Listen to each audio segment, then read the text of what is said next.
सभी का स्वागत है मेरे ब्लॉग में। मैं हूं आपका अपना गोपाल शर्मा और बहुत ही गंभीर विषय की ओर मैं आपका ध्यान आकर्षित करना चाहता हूं। कानून व्यवस्था के इस वक्त पतियों लड़कों के साथ बहुत ही ज़्यादा ज्यादती कर रही है, प्रताड़ना कर रही है और इसका जीता जाता सबूत मेरे पास है। मतलब मेरे साथ आप बीती है।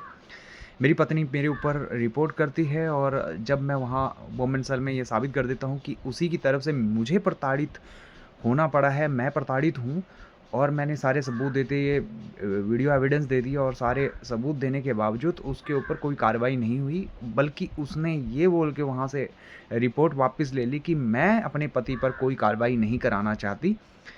मैंने केस किया है अदालत में और जो भी उसका फ़ैसला होगा, मेंटेनेंस का केस, उसका जो भी अंतिम फ़ैसला होगा वो मेरे को मान्य होगा। और मैं 6 या 7 दिन प्रताड़ित हुआ हूँ और हिमाचल से पंजाब में गया हूँ। पेशियाँ भुगती हैं मैंने, मेरे परिवार के सदस्य भी गए हैं। फाइनेंशियली खर्चा हुआ है और मानसिक प्रताड़ना हुई है, शारीरिक प्रताड़ना हुई है और उन सब को दरकिनार करके पुलिस ने भी ये रिपोर्ट बना दी कि 3 महीने बाद कि पत्नी अपनी रिपोर्ट वापस ले रही है और यहाँ से कोई भी कानूनी कार्रवाई नहीं चाहती अपने पति के ऊपर और जो भी अदालत का फैसला होगा वो उसके मान्य होगा। कोई तो या ये उनका करना सही है? क्या पुलिस की कार्रवाई सिर्फ़ पत्नी के बोलने पर चलती है? कानून की कार्रवाई सिर्फ़ पत्नी के बोलने पर चलती है? पत्नी बोले तलाक तो तलाक देती है अदालतें। पत्नी बोले मेंटेनेंस तो मेंटेनेंस दे देती हैं अदालतें, बिना किसी सबूत और सबूतों को जाँचे केस कर सकती है पत्नी अदालतों में। क्या यह करना सही है? अदालतों को केस करने से पहले पत्नियों के सबूत परखने चाहिए, उनके जो भी सबूत हैं, एविडेंस है, सब देखने चाहिए, तभी पत्नी के लिए संभव होना चाहिए कि वो पतियों के ऊपर केस कर पाएँ।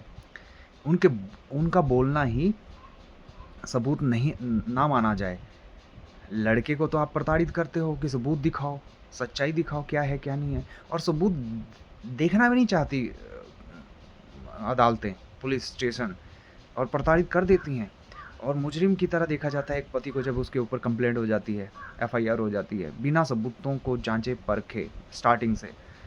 तो ये क्या होना सही है?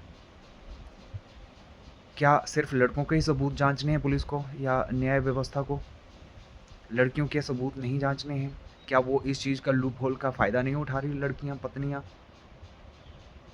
व्यवस्था में सुधार होना चाहिए कि नहीं होना चाहिए? मैं उस मुद्दे को लेके सोशल मीडिया पे आया हूँ और मेरे साथ भी अन्याय हुआ है। मैं चाहता हूँ कि किसी और के साथ भी ये अन्याय ना हो। मेरे पास तो चलो भगवान की दया से सबूत हैं, वीडियो एविडेंस है, उनको देखने वाला कोई भी नहीं है। प्रताड़ित फिर भी मैं ही हो रहा हूँ, पर फिर भी और जिनके पास नहीं है उनके ऊपर जो एलिगेशन लगा दी हैं वो कैसे साबित करेंगे कि वो बेगुनाह हैं? अदालतें ना पत्नियों के कर्तव्य देखती हैं, ना ज़िम्मेवारी देखती हैं, ना परिवार क्या होता है, अदालतों को ये पता नहीं है।